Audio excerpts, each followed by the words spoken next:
In front of me I've got Subaru XV. In this video we'll check if this car has spare tire. In order to check it, take a look at the trunk of the car. Lift up the tailgate.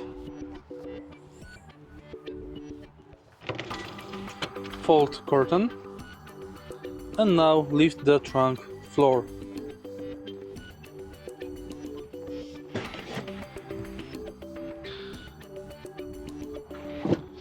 Right here, there is no spare tire, unfortunately.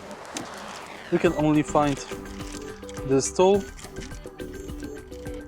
for temporary flat tire sealant. If you find this video helpful, please leave like, comment and subscribe.